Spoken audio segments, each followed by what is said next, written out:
बेटे को जन्म देने के लिए ये औरत पूरे 9 महीने खजूर खाती रही। जब बच्चा पैदा हुआ तो डॉक्टर की चीख निकल गई। अस्पताल की सच्ची कहानी। आज मैं बहुत परेशान थी। दुनिया में मुझे कोई नजर नहीं आ रहा था। मैं अपने पिछले दुखों को याद कर रही थी और अभी मैं बहुत दुखी थी। खुदा ने शायद कई लोगों को दुख सहने के लिए ही बनाया होता है। रात का टाइम था। मैं अपनी बेटियों को सुलाकर अभी अभी फ्री हुई थी। आज मैं उनको अच्छा खाना नहीं खिला पाई थी। उनका पेट खाली था, इसलिए उनको नींद नहीं आ रही थी। मैं बहुत परेशान थी। जब दरवाजे पर किसी के आने की आहट हुई, सोचा कि सब कौन आ गया, लेकिन जब दरवाजा खोला तो सामने का मंजर देखकर मैं हैरान रह गई थी। सामने तो मेरा शौहर खड़ा था, लेकिन हम साथ नहीं रहते थे। मैंने कहा कि क्या लेने आए हो यहाँ पर? अभी मेरा सवाल मेरे मुंह में ही था। मैंने देखा कि उसके हाथ में कोई चीज है जिसको उसने कपड़े में लिपेटा हुआ है और चेहरे पर उदासी और आंखों में आंसू। ऐसी शक्ल बना रखी थी। मैंने आज तक उसकी शक्ल ऐसी नहीं देखी थी। ऐसा लगता था कि दुनिया भर के जज्बात उस आदमी के अंदर आ गई हों, जबकि वो हमेशा मेरे लिए सर दर्द ही रहा है। मैंने कहा कि क्या है, तो ये देखकर मैं हैरान रह गई कि वो जो भी चीज थी वो हिल रही थी। उसने वो चीज मेरे आगे कर दी और कहा, क्या तुम्हारा दिल इतना बड़ा हो सकता है? मैंने कहा, क्या मतलब है, क्या चाहते हो मुझसे? उसने कहा कि मुझे तुमसे एक उम्मीद है, क्या तुम पूरी कर दोगी? मैंने कहा कि मुझे तुम्हारी बातें समझ नहीं आ रही हैं। उसने जब उस चीज के ऊपर से कपड़ा हटाया तो मेरे मुंह से एक जोरदार चीख निकल गई थी। मैंने अपनी आंखों पर हाथ रख लिया था।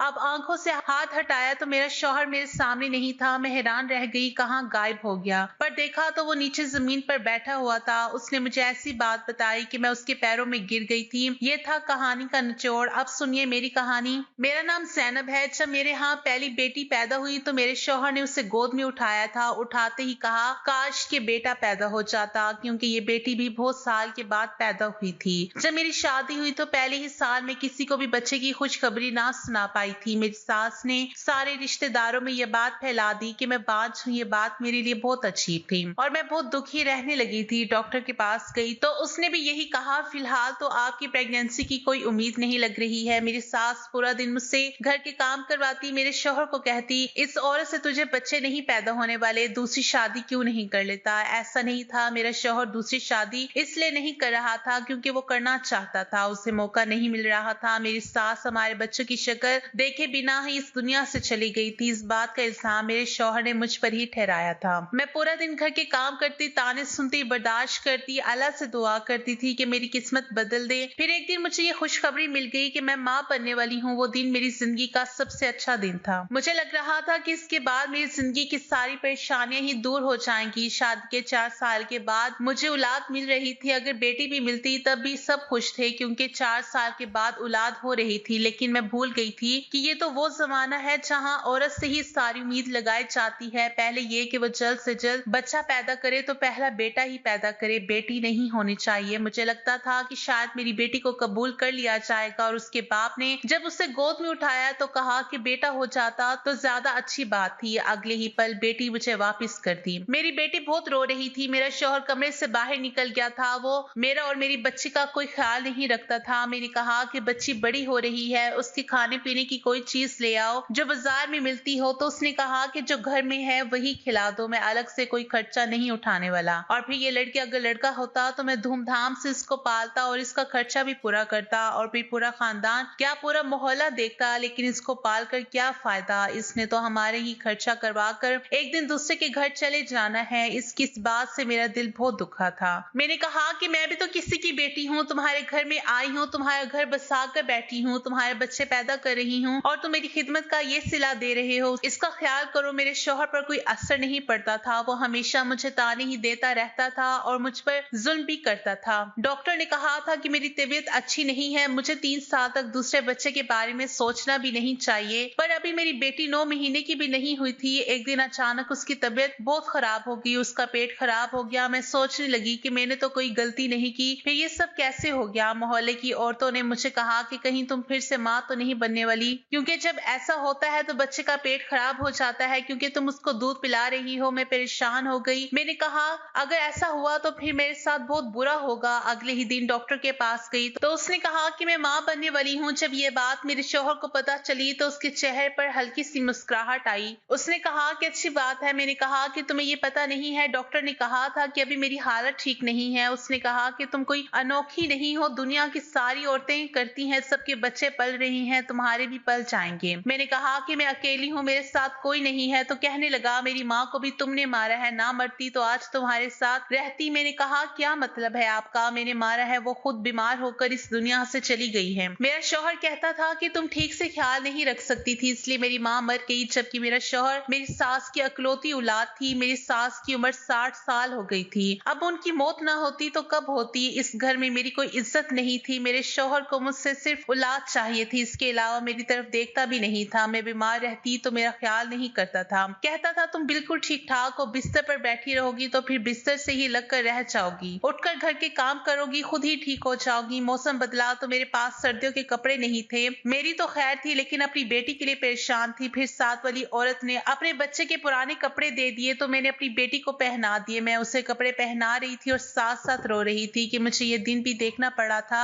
हम गरीब जरूर थे, लेकिन कभी किसी के उतरे हुए कपड़े नहीं पहने थे, और आज अपनी जान से प्यारी बच्ची को इस तरह से कपड़े पहनाते हुए मेरी आंखें भर आई थी। अपने शौहर से कहा कि कुछ करें, तो उसने कहा कि कोई जरूरत नहीं है, गुजारा तो चल रहा है ना। मेरा शौहर गरीब नहीं था, वो अच्छे भले पैसे कमाता था। इतने पैसे तो कमा ही लेता था कि वो अपनी बेटी के लिए नए कपड़े ले सकता था। मोहल्ले वाले भी कहते थे, ये गरीब बाप की बेटी तो नहीं है, लेकिन इसकी हालत तो देखो कैसी रहती है। सबको पता था कि मेरे शौहर को अपनी औलाद से कोई मोहब्बत नहीं थी। इस दफा मैंने भी अल्लाह से रो रो कर दुआ करने लगी थी, बेटा ही हो, कम से कम बेटे के लिए कुछ करेगा तो सही। लेकिन आज जाने किस्मत में क्या ही लिखा था कि दूसरी दफा भी मेरे यहाँ बेटी ने जन्म लिया था। इस बार तो मेरे चेहरे पर भी उदासी आ गई थी। अस्पताल में डॉक्टर्स ने कहा, उदास क्यों हो रही हो, 2 बेटियां हैं तो क्या हुआ, बेटा भी हो जाएगा। मैंने कहा कि डॉक्टर साहब, आप नहीं जानते कि क्या हालत है मेरी। उसने कहा कि वो तो मुझे नजर आ ही रहा है, एक तो तुम बिल्कुल अकेली हो, बच्चे के कपड़े तक भी नहीं लेकर आई हो। मैंने कहा कि फिर आप सोचिए कि मेरी आने वाली जिंदगी कैसे होने वाली है। उन्होंने कहा कि हिम्मत करो, मैंने तुमसे ज्यादा बुरी हालत में औरतों को देखा है, सब कुछ ठीक हो जाएगा। ये दुनिया वाले जो होते हैं ना, इन्हें लगता है कि किसी के घर में कितनी बेटियां हैं, लेकिन एक माँ को एहसास नहीं होता। माँ के लिए तो उसकी औलाद ही होती है, लेकिन मेरे शौहर को सिर्फ बेटा ही चाहिए था। 2 बच्चे संभालना मेरे लिए बहुत मुश्किल हो गया था। मेरे शौहर ने पहली बेटी के लिए तो कुछ नहीं किया था, तो दूसरी के लिए तो सवाल ही पैदा नहीं होता, इसलिए उसकी बची हुई चीजें दूसरी बेटी को इस्तेमाल करवाती थी। मोहल्ले वाले थोड़ी बहुत मदद कर देते थे। इस बात पर भी मेरे शौहर को मसला था। एक दिन उसने मुझसे झगड़ा किया और मुझे तलाक की धमकी दे दी। आज तो मैं बोल ही उठी थी। मैंने कहा कि जब खुद तुमने खर्च नहीं उठाना तो लोगों से ही मांगूंगी ना, अगर लोग दे रहे हैं तो भी तुम्हें मसला है, फिर बताओ मैं कहाँ जाऊं। ये मेरी पहली आवाज थी जो इस घर में मैंने तेज की थी, और इस आवाज को भी दबा दिया गया था। मेरा शौहर तो मेरा गला दबाने ही लगा था। वो तो मुझ पर इतना भड़क उठा था, उस दिन तो मुझे मार ही डालता, लेकिन उसने मुझे छोड़ दिया। मैं जमीन पर गिर गई, खांसने लगी। मेरी बेटी बुरी तरह से रो रही थी। उसने उसे भी चुप नहीं करवाया। उस दिन मुझे एहसास हो गया था कि मेरा शौहर ना तो अच्छा शौहर है, ना ही अच्छा बाप है। फिर मैं इसके साथ क्यों रहूं? यहाँ से मुझे चले जाना चाहिए, पर मैं कहाँ चाहती। मैं पढ़ी लिखी नहीं थी, मेरे माँ बाप इस दुनिया में नहीं थे। जब मेरे पापा जिंदा थे तो उन्होंने मेरी शादी करवाई थी, लेकिन उसके 5 महीने के बाद इस दुनिया से चले गए थे। मैंने अपने शौहर को कहा था, मेरा तुम्हारे अलावा अब इस दुनिया में कोई नहीं है, मेरा थोड़ा बहुत तो ख्याल किया करो, लेकिन उसके दिल में मेरे लिए कोई एहसास नहीं जागता था। साल महीने गुजर गए थे, मैं फिर से माँ बनने वाली थी। जब मैं डॉक्टर के पास गई तो उसने कहा, बहन तुम्हारे अंदर तो जरा भी अकल नहीं है, अब तुम फिर से हामला हो गई हो और इस बार मर गई तो फिर तुम्हारी मौत के जिम्मेदार हम लोग होंगे, इसलिए मैंने तुम्हारा केस ही नहीं लेना, तुम कहीं और चली जाओ। मैं चुपचाप वहां से उठी। एक औरत कहने लगी, औरतों को खुद ही शौक चढ़े होते हैं, वरना ऐसी भी क्या बात है, जब पता है कि बच्चे छोटे हैं और अपनी हालत भी ठीक नहीं है तो बच्चे पैदा करना ही क्यों है। खुदा उनको समझाए। मैं इस औरत को क्या समझाती कि मेरे साथ क्या मसला था। मेरा तो अपनी सांसों पर भी इख्तियार नहीं था, अपनी जिंदगी पर बस क्या चलता। मैं रोती हुई वहां से चली आई और एक दूसरे डॉक्टर के पास आ गई। वहां मुझे झूठ बोलना पड़ा, ये मेरा दूसरा बच्चा है। उसने कहा कि आपकी हालत बहुत खराब है, अगर मर गई तो हम जिम्मेदार नहीं होंगे। मैंने कहा, अल्लाह ना करे मैं मरूं, अगर मैं मर गई तो बहुत बुरा होगा। उसने कहा, क्यों, मौत से डर लगता है? तो मैंने कहा, नहीं डॉक्टर साहब, मौत से डर नहीं लगता, लेकिन इस बात से डर लगता है कि मैं मर जाऊंगी तो मेरे बच्चे को कौन संभालेगा। मेरे घर में तो कोई भी नहीं संभालने वाला, जिनकी माँ मर जाती है वो बच्चे नहीं पलते। मैंने कहा, अगर मैं मर गई तो उनको कोई भी नहीं पालेगा, इनका अपना बाप भी नहीं। फिर डॉक्टर को समझ आ गई कि शायद मैं एक मजबूर औरत हूँ। उसने कहा कि ठीक है, तुम फिक्र मत करो, जितना हमसे हो सकेगा हम करेंगे। सरकारी अस्पताल में तुम्हारे इलाज करवाएंगे, लेकिन जो दवाइयां तुम्हें दी जाएगी तुम वक्त पर जरूर खा लेना। मेरे शौहर ने शोर मचा रखा था। वो कहता था कि पता करके बताओ बेटा है या बेटी। पहले बच्चों की दोनों की पैदाइश पर तो उसे इस चीज की अकल नहीं थी और मैंने भी पता नहीं किया था, पर इस बार तो उसे किसी ने बता भी दिया था कि पहले ये पता चल जाता है कि बेटा होने वाला है या बेटी। 5वां महीना शुरू हुआ था, उसने मुझे तंग करना शुरू कर दिया था। मैंने डॉक्टर से पूछा तो उन्होंने मेरी हालत देखकर मुझे बता दिया इस बार भी तुम्हारी बेटी होने वाली है। मेरा तो दिल बुरी तरह से टूट गया था। मेरे शौहर ने जब मुझसे बार बार पूछा तो मैंने कहा कि बेटा होने वाला है तो वो बहुत खुश हुआ। मैंने झूठ बोला था, लेकिन मैं और क्या करती। वो मेरे खाने पीने का भी ख्याल रखता था और बेटे के लिए हर चीज पे बनवाने लगा था। मुझे पता था जिस दिन मेरा ये झूठ सामने आएगा उस दिन तो वो कोई ऐसी हरकत जरूर करेगा जिसके बाद कुछ नहीं बचेगा। लेकिन फिलहाल मुझे ये सब कुछ ठीक लग रहा था, कम से कम ख्याल तो रख रहा था। और मेरा शौहर मुझे रोजाना खजूर लाकर देता था। किसी हकीम ने उससे बताया था कि अपनी बीवी को अजवा खजूर खिलाना, इंशाल्लाह तुम्हें बेटा ही होगा। मगर मेरे नसीब में बेटा नहीं लिखा हुआ था। मेरे मोहल्ले की एक औरत को ये बात बताई तो उसने कहा तुम बहुत गलत कर रही हो, तुम जानबूझकर आग से खेल रही हो, तुम ऐसा नहीं करना चाहिए था। फिर तुम्हारा शौहर तुम्हारे साथ बुरा सलूक करेगा तो शिकायत मत करना। मैंने कहा और कोई रास्ता भी तो नहीं है मेरे पास। मैंने तीसरी बार भी एक बेटी को ही जन्म दिया। जब मेरे शौहर को पता चला कि बेटी पैदा हुई है तो उसने डॉक्टर से कहा कि मेरी औलाद नहीं है, मेरे बेटे को आप लोगों ने गायब कर दिया है। उन्होंने कहा कि तुम्हारी बीवी ने बेटे को जन्म नहीं दिया है, बेटी को ही जन्म दिया है और तुम्हारी बीवी को भी ये बात पहले से पता थी। उसने जरूर तुमसे झूठ बोला होगा। अब तुम हमारे अस्पताल में खड़े होकर तमाशा मत करो, अपनी औलाद को पकड़ो। मेरे शौहर ने बेटी को गोद में भी नहीं उठाया था, वो वहां से चला गया। नर्स बार बार मेरे पास आ रही थी और मुझे कह रही थी कि बेटी के लिए कपड़े क्यों नहीं लेकर आई, जो तुम कपड़े लाई हो वो तुम्हारी बेटी को पूरा नहीं आ रहा। मैं पता नहीं किसके कपड़े उठा लाई हो। और मौसम तो देखो, आपको तो इतनी अकल नहीं थी। मैं बुरी तरह से रो रही थी और अस्पताल के वार्ड में पड़ी हुई थी। मेरी हालत बहुत बुरी थी। मेरी बेटियां छोटी थी, उनको मैंने मुश्किल से अपने पास बिठाया हुआ था, बल्कि दूसरी बेटी के पैरों के साथ दुपट्टा बांध कर मैंने उसे बेड के साथ बांध रखा था, जैसे किसी भेड़ बकरी को बांधा जाता है कहीं पे चली ना जाए। सबसे बड़ी बेटी बस इतनी बड़ी हो गई थी, एक तरफ चुपचाप बैठी रहती थी। वो भी अपनी उम्र के हिसाब से ठीक नहीं थी, ना शरारत करती थी ना कुछ बोलती थी, बस चुपचाप बैठी रहती थी। वहां एक औरत बैठी थी जिसकी बेटी ने बेटे को जन्म दिया था। उसने कहा कि हमें डॉक्टर ने कहा था कि आपके यहाँ बेटी होने वाली है, लेकिन हमारे यहाँ बेटा हुआ है। मेरे पास कुछ फालतू कपड़े हैं, उससे तुम ले लो, नहीं तो बच्ची को सर्दी लग जाएगी। उसने वो कपड़े मेरी बेटी के लिए दे दिए। मेरी आंखों में आंसू थे। उसने कहा कि तुम्हारे साथ कोई भी नहीं है। मैंने कहा मैं बिल्कुल अकेली हूँ। उसने कहा कि शौहर तो है ना, उसको चाहिए कि वो तुम्हारा ख्याल करे। मैंने कहा मेरा ख्याल नहीं करता। उस औरत ने मेरे ऊपर हमदर्दी दिखाई, मेरी बेटी को कपड़े भी दिए और मुझे थोड़ा बहुत खाना भी खिलाया। मैं अपनी बेटी को खुद ही लेकर वापस घर आई। मेरा शौहर घर पर नहीं था, घर में खाने को कुछ भी नहीं था, घर गंदा पड़ा हुआ था। मेरी हालत बिल्कुल ठीक नहीं थी। पता नहीं मेरी जिंदगी कैसे बच गई। मैंने घर को साफ किया। जो कपड़े मेरे शौहर ने अपने बेटे के लिए बनवाए थे उसने वो सारे कपड़े छुपा दिए थे। उसने कहा इन कपड़ों को तुम हाथ भी नहीं लगाना, मैंने इस बच्ची के लिए नहीं बनवाया, तुमने मुझसे झूठ बोला था। वो अस्पताल में ही मुझको बहुत सारी बातें सुनाकर चला गया था। 10 दिन मैंने बड़ी मुश्किल से गुजारे थे। मेरे बच्चे तो मेरा दूध पीकर अपना पेट भर लेते थे, लेकिन मेरी हालत बहुत गिरती जा रही थी।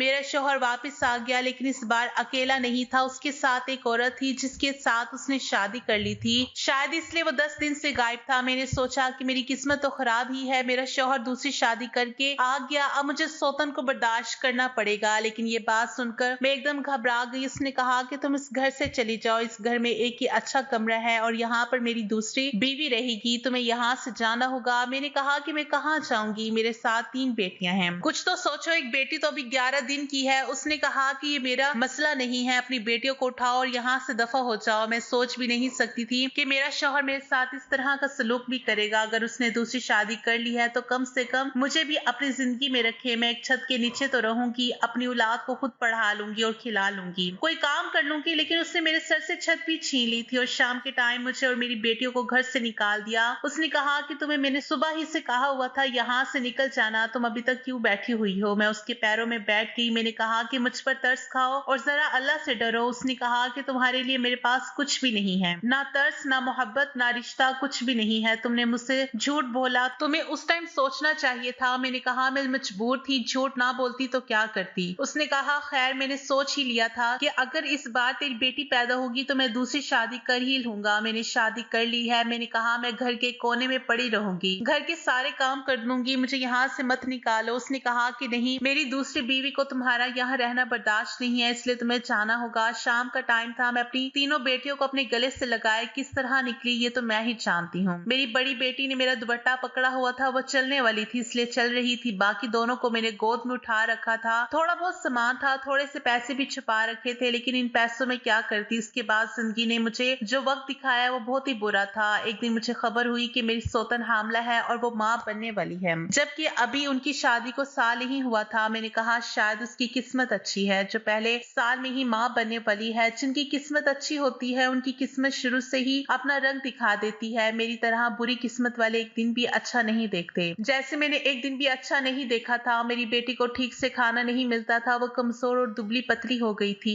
अपनी उम्र के हिसाब से बहुत कम लगती थी। ऐसा लगता था कि कम उम्र है लेकिन उम्र में ज्यादा थी, पर कमजोरी इतनी थी कि ऐसा लगता था 3 महीने की बच्ची हो। उसका ख्याल रखना मेरे लिए बहुत मुश्किल हो गया था। मैं ये सोच भी नहीं सकती थी कि मैं भीख भी मांगूंगी, लेकिन मैंने 3 हफ्ते पूरे भीख मांगी थी और उसके बाद मुझे रहने के लिए एक जगह मिली थी। अपने गले में पहनी हुई सोने की जंजीर मुझे देनी पड़ी थी जो मेरे पापा की आखिरी निशानी थी। जिनको मैंने संभाल कर रखा हुआ था वो भी मुझसे दूर हो गए थे। ऐसे वक्त में मुझे सिर्फ अपनी माँ और बाप की याद आ रही थी, क्योंकि मुझे पता था अगर वो होते मेरे साथ एक पल को भी ये सब ना होने देते, मेरा भी ख्याल करते और मेरी औलाद का भी, मुझे अपने सीने से लगाते, मेरी देखभाल के लिए कोई तो होता जिनके गंदों पर मैं सर रख कर रो सकती थी। मुझे फिर से खबर मिली कि मेरी सौतन के यहाँ बेटा होने वाला है। अभी 3 महीने बाकी हैं। तुम्हारा शौहर उसके बहुत नाज नखरे उठा रहा है, रोज घर में अच्छी अच्छी चीजें बना रहे हैं, फल फ्रूट भी लाता है। उसकी तो 5 उंगलियां घी में है और सर कढ़ाई में। ये बातें मुझे मोहल्ले की एक औरत ने बताई थी। मैं चुपचाप सुन रही थी। मैंने कहा कि मैं क्या कर सकती हूँ, उसकी अपनी किस्मत है और मैं बदकिस्मत हूँ। मेरी क्या गलती है और मेरी बेटियों की इसमें क्या गलती है। उनके साथ बहुत बुरा हो रहा है। मुझे रहने के लिए एक छोटा सा कमरा मिला था, उसी के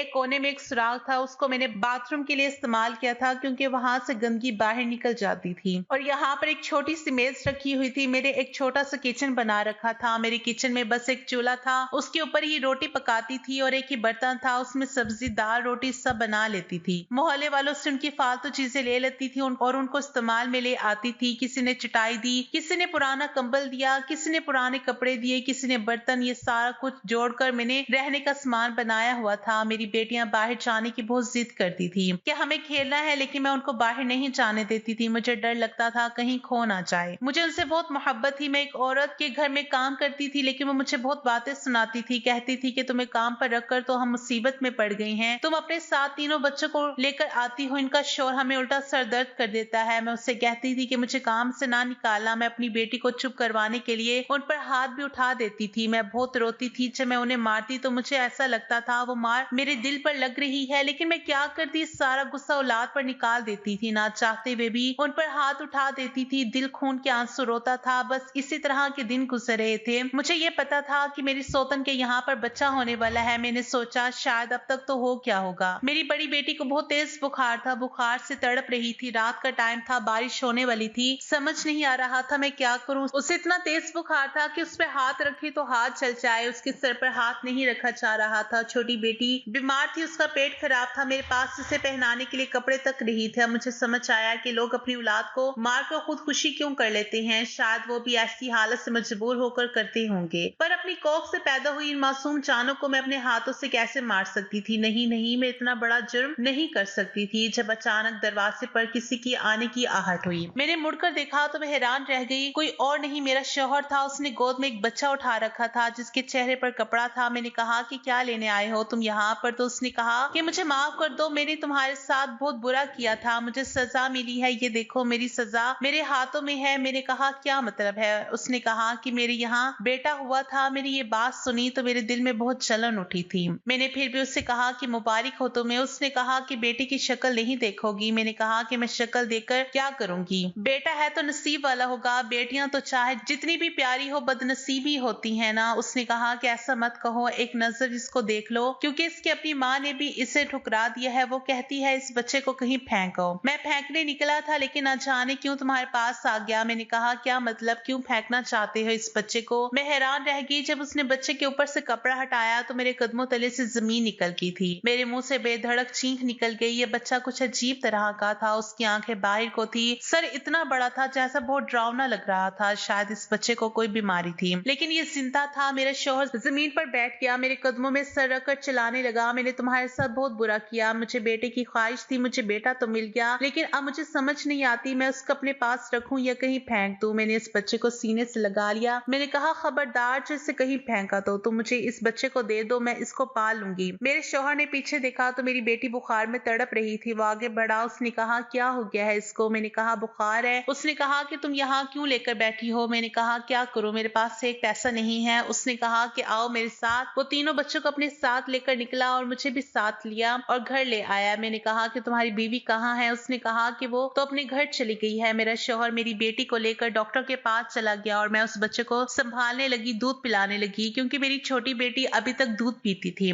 जब मेरा शौहर वापस आया तो बड़ी बेटी की हालत पहले से बहुत अच्छी थी, वो सो रही थी, बाकी बच्चे भी सो चुके थे। मेरा शौहर मेरे पास आकर बैठ गया। उसने कहा कि खुदा के लिए मुझे तुम माफ कर दो, बेटियां तो अल्लाह की रहमत होती हैं, देखो अल्लाह ने मुझे कैसी सजा दी है। मैंने कहा मैंने तुम्हें माफ कर दिया है, अल्लाह भी तुम्हें माफ कर देगा। उसने कहा कि अब तुम यहीं रहोगी, मैं इन बच्चों को पाल लूंगा, हम मिलकर काम करेंगे। मैंने कहा कि और तुम्हारी दूसरी बीवी? उसने कहा कि वो मुझसे तलाक लेना चाहती है, उसने इस बात का सारा इल्जाम मुझ पर डाल दिया है, ये सब कुछ मेरी वजह से ही हुआ है, मैं भी उसके साथ नहीं रहना चाहता हूँ, उसे खुद ही तलाक दे दूंगा। और मेरे शौहर ने ऐसा ही किया। मेरा शौहर उसको तलाक देकर अब मेरे साथ रहता है, पहले से काफी बदल गया था, अब अपनी बेटियों से बहुत प्यार करता था। उसके बेटे को भी मैं पाल रही थी। हमने डॉक्टर को चेकअप करवाया, डॉक्टर ने कहा कि उसकी एक बीमारी है, शायद इसकी जिंदगी बहुत मुश्किल होगी, लेकिन थोड़ा बड़ा हो जाएगा तो हालात कुछ संवर जाएंगे। आप लोग बताएं कि मैंने अपने शौहर की इस बीमार औलाद को पाल कर ठीक किया है या नहीं। वो कहते हैं ना कि माँ तो हर औरत होती है, लेकिन हर औरत में माँ का दिल नहीं होता। अगर आपको आज की कहानी पसंद आई है तो वीडियो को जरूर लाइक कीजिएगा और अपने दोस्तों के साथ शेयर भी कीजिएगा। और हाँ, अगर आपने अभी तक हमारे चैनल को सब्सक्राइब नहीं किया तो जरूर सब्सक्राइब करें।